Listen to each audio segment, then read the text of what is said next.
Okay, I don't know if there's a host of this thing, Melissa, but I'll give a little intro and then you can start asking questions.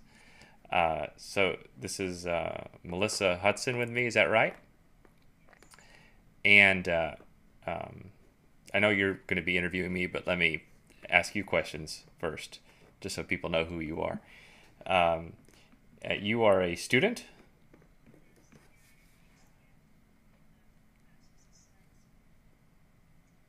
Okay, and you have an assignment to interview somebody, right? Is that how we ended up together here?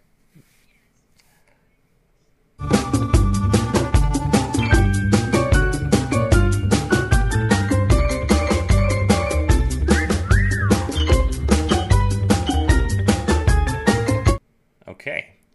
All right. Cool. Well, you have a list of questions, and you're going to fire them off there, and I'm ready for you. You know this. By the way, this this this format. I think when teachers go to school to learn to teach, that that something that gets drilled into them somehow is always to get your students to have a project where they go interview somebody in a field in which they have an interest. And this is one of the most pervasive things I've seen out there because every week, every day, I get at least one email from a student, either a high school student, even grade school students or college students, and they say, "Hey, I wondered if I could have an hour of your time to interview you for this class project." So the questions you ask, Melissa, will have to cover all students for the next year because I'll just point people to this video, and then they can remix it however they want to, and splice themselves in asking me questions, and then I'll be appearing to answer their questions. So maybe your questions will be good and unique, but also generic enough that other people can use them too.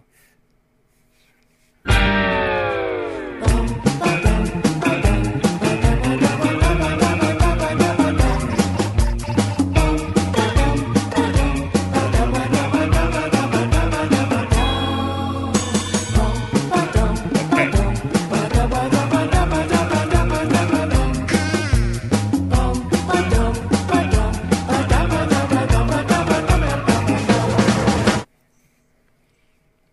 Um, well, uh, so yeah, that's true that I haven't really been serious about photography until the last 5 years or so. Um, I've always kind of been drawn in that direction, but never really had the time or the um, whatever it is that gives you that spark to make you really get into something. I just never really had it until about 5 years ago. But yeah, before that, I was pretty much like everybody else out there. And I just carried around a little consumer camera and took pictures of things. I always loved shooting landscapes and this and that. Well, I was so I got a serious camera. Okay, in fact, I think it's the camera you have now, the D70, and I went out to shoot some landscapes with it, and I came back and I expected the pictures to be amazing. Um, uh, I expected them to be what I saw, and not like these crummy little consumer cameras that I had all my life. And it was really just plain and boring, and it's not how I saw it. And so my background is all computer science and math, and I started thinking about the camera, um, like the eye, and the software a little bit like the brain, how it actually processes what you see. And so it quickly occurred to me that the camera was incredibly dumb. It was capturing a happenstance slice of light, and it wasn't doing the same thing the brain does when it scans a scene and uh, can see much more dynamic range than a camera can. So I found all these algorithms out there that did HDR. They were really kind of rough, and uh, and then I started experimenting with a lot of them, and I really got into it. I thought this is really cool, and now almost everyone knows what HDR is, but back then nobody did. It was just this really computer sciencey, algorithmic, esoteric thing that I just did as sort of a personal experiment in visualization.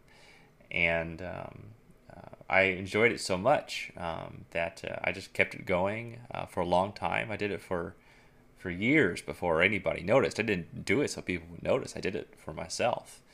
But yeah, that was sort of the unexpected evolution of where I'm at.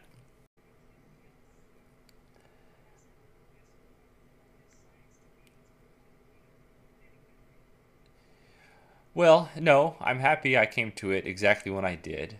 Um, there's this quote from the great Spock that says that says the you have to have faith that the universe will unfold exactly how it's supposed to. And for whatever reason, I'm almost 40 now, so I was in my mid 30s. That's when I got into it, and so I had spent my whole life not into photography. I've never taken a class or read a book or anything. All my influences and artistic feedback loops have been outside in painting and other forms of art. So I came into it without any pre-structural knowledge of the proper way in which to engage in photography. And I think because I came to it from completely the outside, I was able to approach it fresh and make all kinds of mistakes that people are taught not to make. But in so doing, I self-corrected on my mistakes and ended up on my own path. So unless I had gone through sort of this, I guess, liberal arts life up until my mid 30s and seen and been exposed to so many different kinds of things, by the time I finally got around to capturing it in a way that meant something to me, I was a bit, maybe I was a bit more sophisticated in the way I look at things. Everything is certainly relative, and time is this strange flowing river, and no matter at what age you're at, you always feel like you have a really good grip on the way the world works, right? But looking back, when I was high school and college, I thought I really kind of knew how the world works, and I was right in some ways, wrong in others, and not that I'm more right now or that I see things clear. It's just that things seem to make more poetic sense now, and I can kind of encapsulate that into an art form that feels more full to me.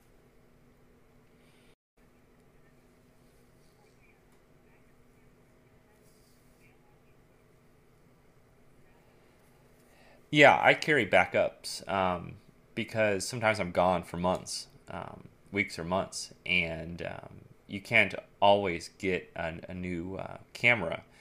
I'm a member of Nikon Professional Services or whatever, and Nikon will do amazing things to get me a fresh camera in the field whenever I need it.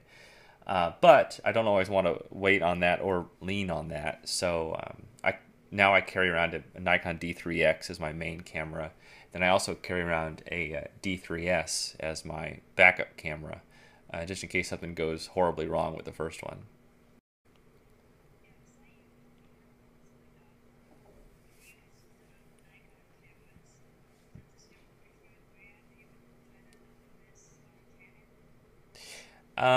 Well, yeah, I prefer Nikon. I've been using it the whole time. I really know the system very well. Um, I've tried the others. I think all cameras are fine. It's not really the camera. It's more the photographer, obviously. But uh, one thing I do tease my Canon friends about is, I think that when the shutter closes on the Canon, it has a bit of an effect sound. It doesn't sound very, you know, very manly. It has this little soft, whisper click. And but when the Canon goes off, it sounds like an M16. It sounds like you're really doing something. Um, so yeah, whenever I borrow a friend's Canon, I take a picture. I'm like, it just feels like I've just sort of finessed a shot into the lens, and I don't really feel like I'm attacking and capturing time. But this is all in my mind. I've used a little. Uh, People send me cameras all the time. Manufacturers always send me stuff, and I try it out.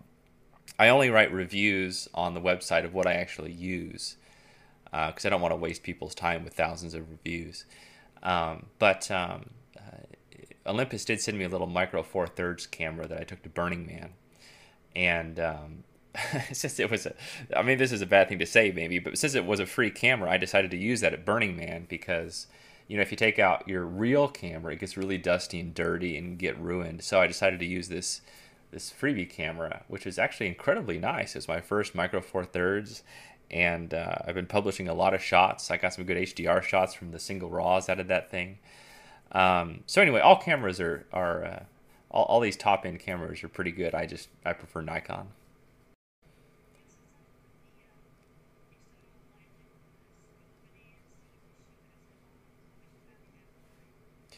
Well, I prefer natural light. I think it's often more interesting.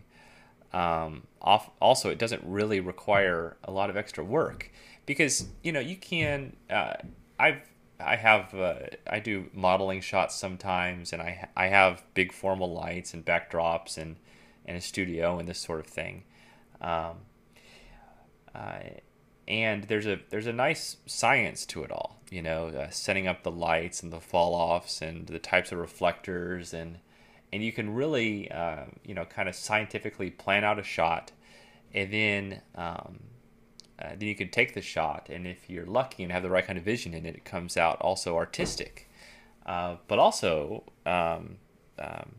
it actually takes a whole lot of work to make that happen, doesn't it? It's um, maybe I'm a little bit lazy in that I just like to use natural light, um, and I don't set up a whole lot of shots. Um, but also I find too that people that are really, really into lighting, okay, um, and this is maybe just anecdotal, but I've seen it so often. Maybe it can be a little bit more generalized. Um, because I've been to some like meetups with lighting and strobist and this sort of thing, and this of course is not everybody, but these people that are really really into lighting, I mean they are smarter than heck, right? They totally understand the optics and all sorts of little sciencey things about the lenses, and different types of light that I don't even come close to understanding. And so they set up these incredibly intricate situations, um, and they've got it all planned out. They understand it. They understand the physics of it. And then they take the shot, and it is the most boring shot you've ever seen in your life. And everything, I'm sure, came out exactly how they planned. But I think if you get too caught up in the science and the mapping out of how everything will interact together, if you just get too caught up in these self-feedback scientific loops, you'll lose all the art and poetry of the scene. So you need to watch out a little bit. I think a certain type of mind is drawn to this lighting type stuff because it can be distracting to the point where you lose sense of what is it about that you're shooting.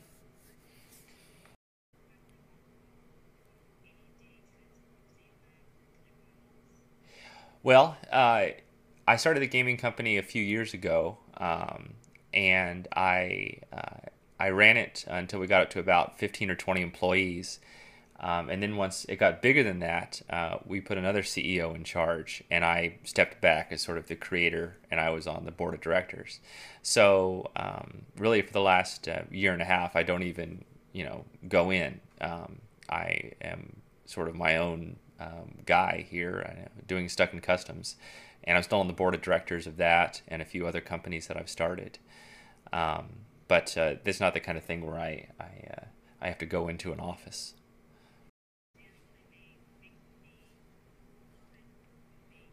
Yes.